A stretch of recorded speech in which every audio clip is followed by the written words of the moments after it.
There is a field notebook sitting in the archives of the Smithsonian Institution that almost no one reads today.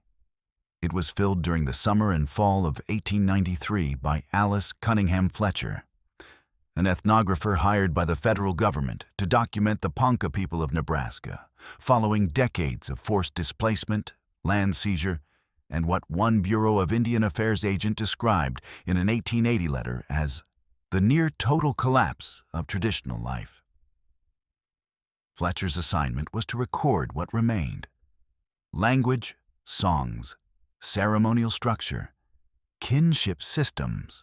But there is one set of entries near the back of that notebook that her published reports never fully addressed. They describe a pattern of behavior Fletcher observed across multiple Ponca camps. A consistent, practiced, unspoken rule about where women could walk after dark and under what conditions, and why no one would explain it to her directly. Not at first, not for weeks. When she finally asked the right person the right question, what she recorded did not fit neatly into any category she had been trained to use. It was not a ceremony. It was not a song. It was something older than both. Something the Ponca had been keeping at the edge of their settlements for as long as anyone could remember. Something they called, in their own language, by a name that translates imperfectly as the Deer Woman. By the end of this documentary, you will know what Alice Fletcher wrote in those pages, what the last elder who explained it to her was risking by doing so, and why the thing he described had never been written down before. To understand what Alice Fletcher was doing in Nebraska in 1893, you'll have to understand what had happened to the Ponca in the 14 years before she arrived. The Ponca are a Siouan-speaking people who had lived along the Niobrara River in what is now northeastern Nebraska for centuries before American expansion reached them. They were not a militarized nation. They farmed. They hunted bison on seasonal cycles.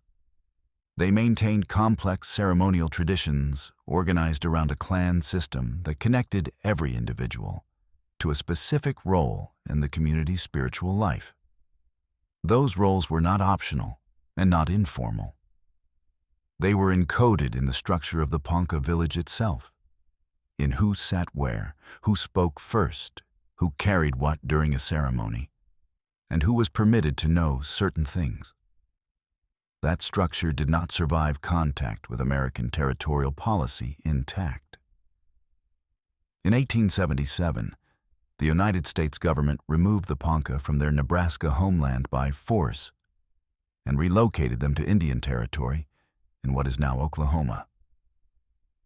The removal was not authorized by the Ponca. It was not agreed to by Ponca leadership. An 1858 treaty had guaranteed them their Nebraska land. The government moved them anyway, citing a clerical error. The same land had been assigned to the Lakota in a later treaty. And rather than correct the error, officials removed the Ponca. The march south killed dozens. Disease killed more after arrival. Chief Standing Bear attempted to return to Nebraska with a small group to bury his son in the traditional homeland. He was arrested. In 1879, Standing Bear versus Crook was argued before a federal district court in Omaha. The judge ruled that a Native American was a person within the meaning of the law and could not be held without cause. It was the first time a federal court had made that ruling. The case drew national attention. It also drew ethnographers. The Ponca became one of the most documented Native nations in the country during the 1880s and into the 1890s. Not because the documentation helped them, it largely did not, but because their displacement had become a visible symbol of federal Indian policy at a moment when intellectuals and reformers were publicly debating what that policy had done. Alice Fletcher arrived in this context. She was not new to the work. She had spent years with the Omaha people, learning the language well enough to conduct interviews without an interpreter in many cases. She had lobbied Congress on behalf of native land rights. She was careful, skeptical, and serious about accuracy. The Bureau of American Ethnology wanted documentation of what remained of Ponca ceremonial and cultural life before the generation that remembered the pre-displacement traditions was gone. The elders who had been adults during the 1877 removal were in their 60s and 70s by 1893. Some had already died. She did not expect what she found at the edge of the camps. The first thing Fletcher noticed was not a story. It was a behavior. Across the camps she visited in the summer of 1893, she observed that women and girls moved differently after dusk than they did during the day. They stayed closer to fires. They did not walk toward the tree lines. When the camps were situated near river bends, which many were given the terrain, women did not approach the water's edge after the light dropped below the horizon. No one told them not to. No one needed to. Fletcher recorded this in her notebook with the detachment of a trained observer. A spatial pattern, she noted, that appeared consistent across multiple separate family groups with no obvious practical explanation. The land was not especially dangerous at night. There were no large predators in the immediate vicinity that would explain a uniform behavioral rule of that kind. She noted the pattern and moved on. She began to encounter it again. A woman she interviewed near the Niobrara stopped mid-sentence during a late afternoon conversation and excused herself as the light changed. Not urgently, not with visible fear. Simply, as a matter of course, the way a person observes a rule so long practiced, it no longer requires conscious thought. Fletcher asked about it gently. The woman said it was late. Fletcher pressed carefully. The woman said there were things that moved near the water when the light was wrong, and that it was not a good time to discuss them. She was not unkind. She was finished. This happened several more times across the following weeks. Fletcher began to understand that she was encountering the edge of something the community did not intend to share with her. She noted in her journal, a personal journal, not the official field notebook, that certain subjects seemed to belong to a layer of Ponca life that was neither ceremonial in the formal sense nor domestic. She could not yet name what category it occupied. She knew only that it was real and that it was guarded.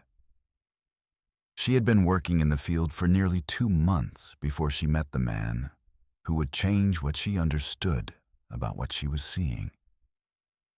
His name does not appear in her published reports under his Ponca name. Fletcher, in keeping with her era's practice of protecting informants, referred to him in her notes only by a descriptive phrase that translates roughly as, "the elder who keeps the boundary teachings." He was in his late 60s. He had been a young adult during the removal.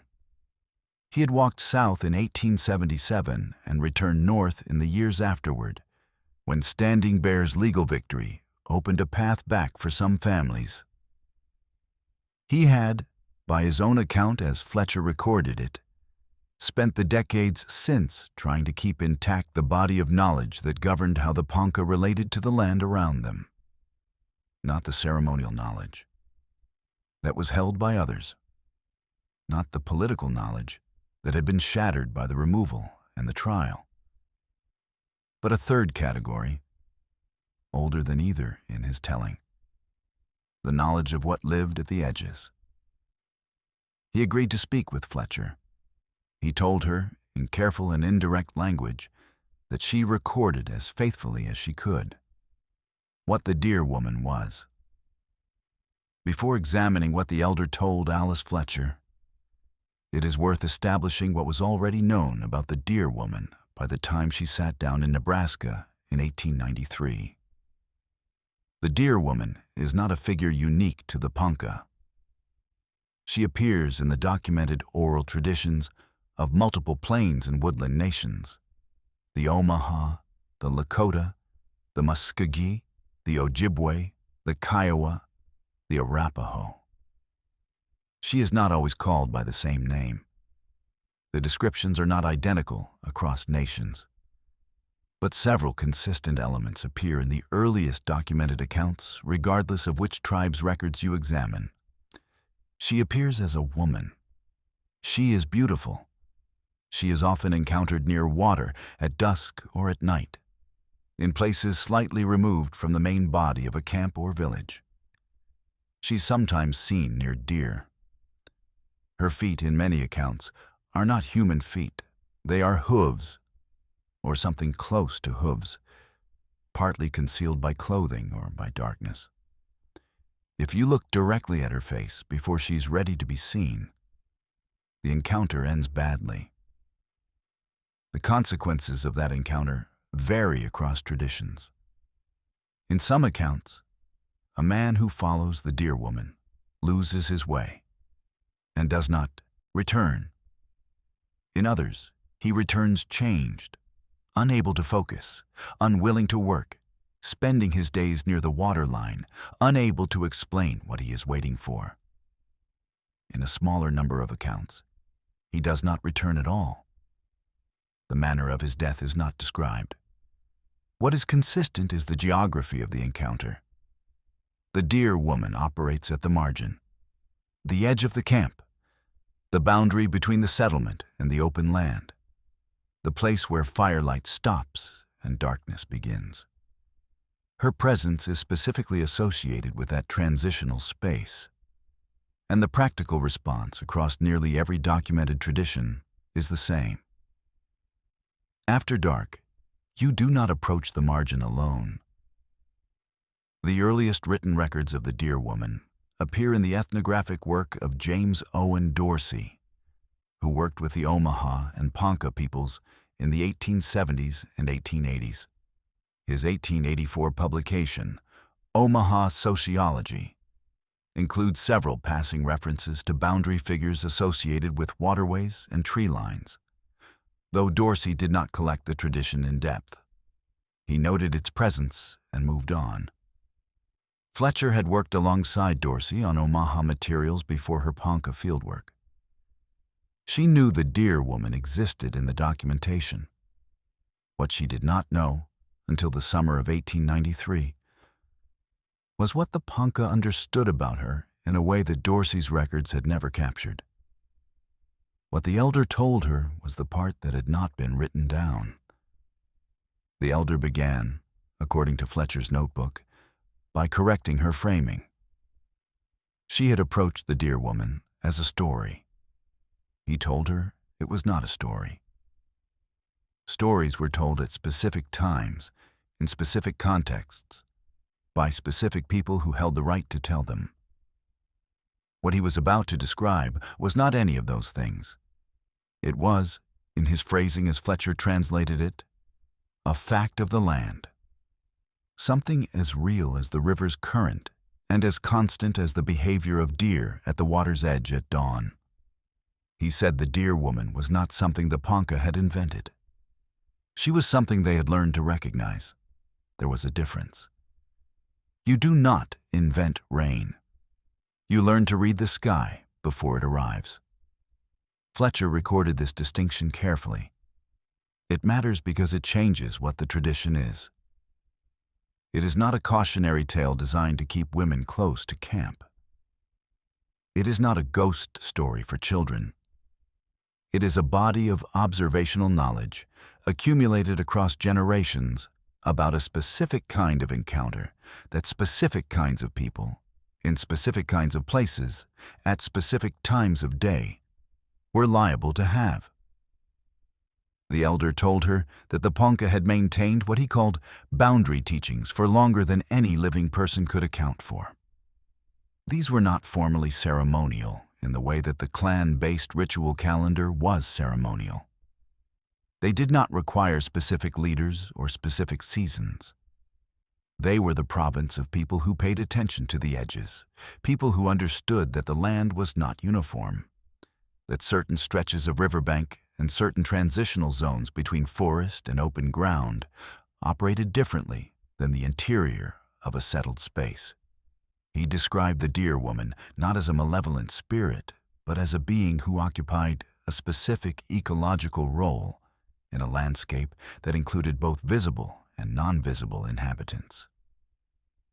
That distinction between malevolent and simply categorically different was one Fletcher noted as significant. The elder was not describing a monster. He was describing a neighbor whose neighborhood overlapped with the Poncas in specific places and under specific conditions. What made her dangerous, in his account, was not intent. It was a category confusion. A man who encountered her and did not recognize what she was would respond to her as he would respond to a woman. He would follow her. He would move toward the margin. He would cross the boundary between the settlement and the open land. And once he had crossed it under those circumstances, the land on the other side operated by different rules. He did not specify what those rules were. Fletcher noted that she did not press him on this point. Some knowledge, she wrote in her personal journal that night, has a perimeter of its own. The elder then told her something she had not expected. He said that the boundary teachings had nearly been lost twice in his lifetime. The first time was during the removal march of 1877. When you are walking south through foreign land with children who are dying, he said, you cannot maintain the practices that keep the edges safe. You do not know where the edges are. You are surrounded by unfamiliar country in every direction, and the things that live at the margins of that country are not the things you have learned to recognize. The Ponca arrived in Indian Territory carrying a body of knowledge calibrated to a specific landscape that they no longer occupied. Several people, he told Fletcher, were lost during the years in Indian Territory in ways that the Ponca understood to be connected to this dislocation. He did not elaborate. Fletcher did not record whether he wept. She noted that he paused for a long time before continuing. The second near loss was subtler. When some families returned to Nebraska after Standing Bear's case, they returned to land that had been partly settled by white homesteaders. The margins had changed.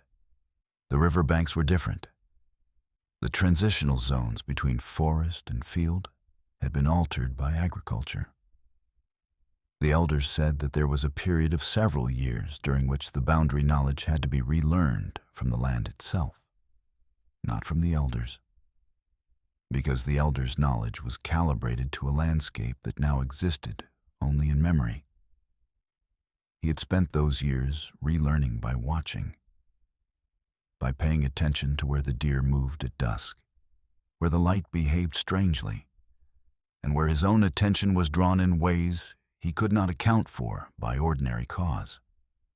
He had remapped the deer woman's territory in the new altered landscape, without ceremony, without the formal structures that would normally have governed this kind of transmission.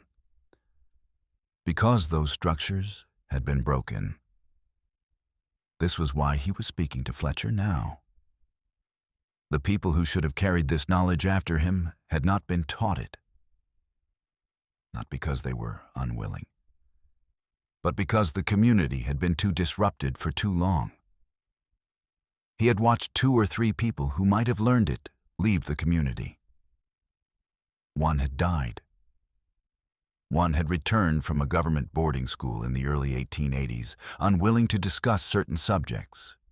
If he did not tell someone, the knowledge would end with him.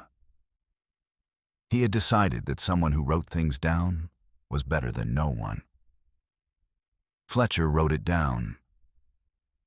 Scholars who have studied the deer woman tradition across plains and woodland nations have generally approached it through one of 2 frameworks.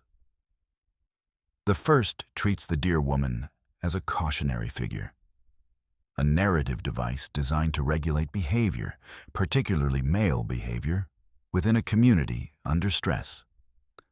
On this reading, the tradition encodes a practical social function, keeping people close to camp at night, discouraging solitary wandering in dangerous terrain, providing a culturally meaningful explanation for disappearances that might otherwise destabilize the community. There is nothing wrong with this framework.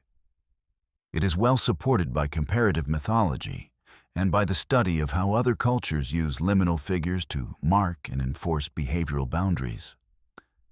The deer woman on this reading is doing real cultural work. But the framework does not account for what Alice Fletcher actually recorded in 1893. The elder she spoke with did not describe a cautionary tale. He described an observational practice. He described a body of knowledge about how to read a specific kind of landscape feature. The margin, the transitional zone between human settlement and open country, and what kind of attention was required there. He described a practice that had been disrupted by the removal and relearned by one man paying careful attention to the land. That is a different kind of knowledge from a story told to keep people safe. The second scholarly framework treats the deer woman as a figure connected to fertility, transformation, and the boundary between the human community and a larger, older order of things. This framework takes the tradition more seriously, but it tends to abstract her into symbol. She becomes a principle rather than a presence. The elder's account does not fit this framework either. He was not describing a symbol. He was describing a neighbor who occupied specific stretches of specific riverbanks and whose presence could be anticipated if you knew what to look for. He had remapped her territory after the removal changed the landscape. You do not remap a symbol. What neither framework has fully grappled with is the most specific part of what Fletcher recorded. The elder's insistence that the boundary teachings were empirical, that they had been built up over time by people who paid attention, that the deer woman was not believed in. She was recognized. There is a distinction between belief and recognition that the available academic literature on the tradition tends to collapse. James Owen Dorsey, working with the Omaha in the 1880s, recorded the existence of a similar tradition, but classified it under what he called superstition, a belief the holder thinks is empirical, but which the observer knows is not. That classification foreclosed the question before it could be asked. Fletcher was more careful. She recorded the distinction the elder drew without resolving it. She knew the tradition was real. She knew the behavioral practices were real. She did not know whether the thing the practices were designed to respond to was real in the same sense. She left the question open. That open question is still open. The behavioral record is documented. The observational practice is documented. The fact of the near loss and partial relearning of the boundary teachings is documented. What the boundary teachings were responding to has never been fully examined, because the tradition that might have generated that examination did not survive in a form robust enough to produce it. What survived is Fletcher's notebook, a description of a practice that had been maintained for longer than anyone could account for, nearly lost twice in a generation, and written down by one woman during one summer because one old man decided that someone who wrote things down was better than no one. Alice Fletcher published extensively on the Ponca and Omaha peoples after 1893.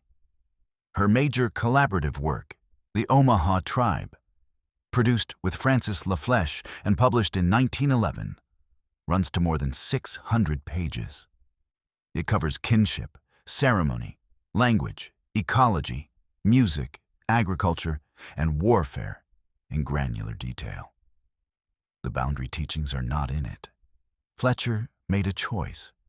She had recorded them.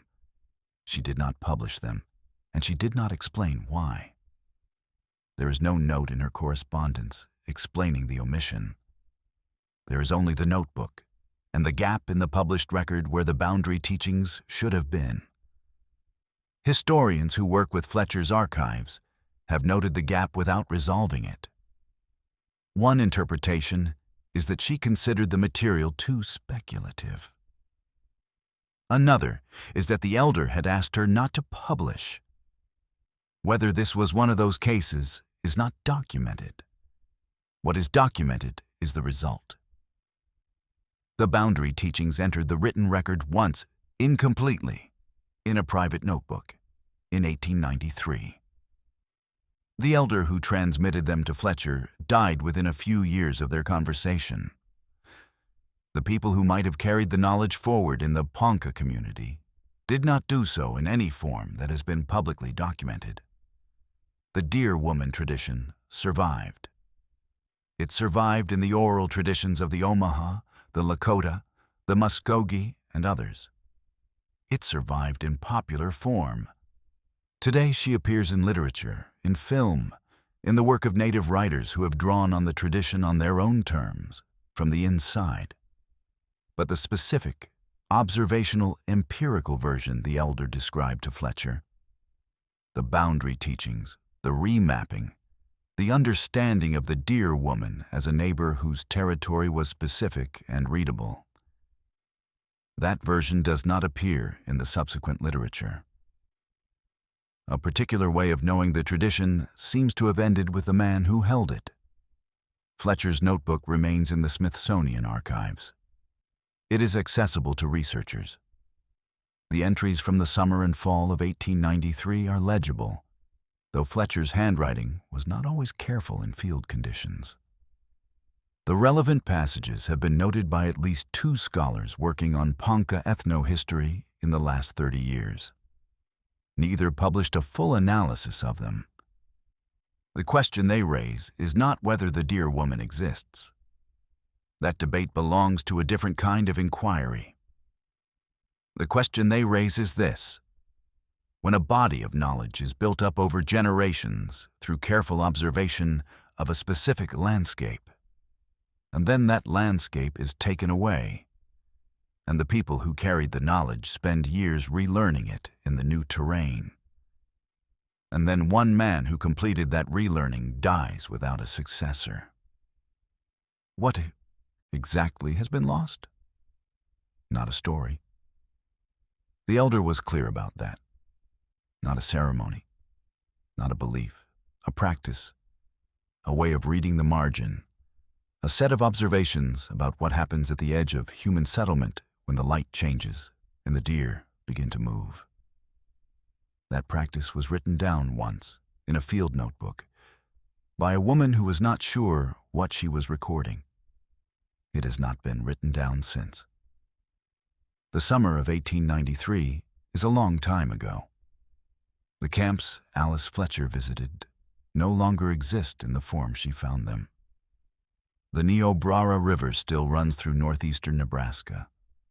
The deer still move toward the water at dusk, in the transitional hour between afternoon light and full dark. What happened in those places after dark, according to one man who spent years relearning to read them, has been in a Smithsonian archive for more than 130 years. It has never been fully examined. It sits in a notebook between a transcription of a Ponca song and a list of kinship terms. The elder who spoke with Fletcher knew he was taking a risk. He was handing something to an outsider that had never been given to an outsider before. He did it because he believed the alternative, the knowledge ending with him, unrecorded, gone, was worse. Whether he was right is not a question history can answer.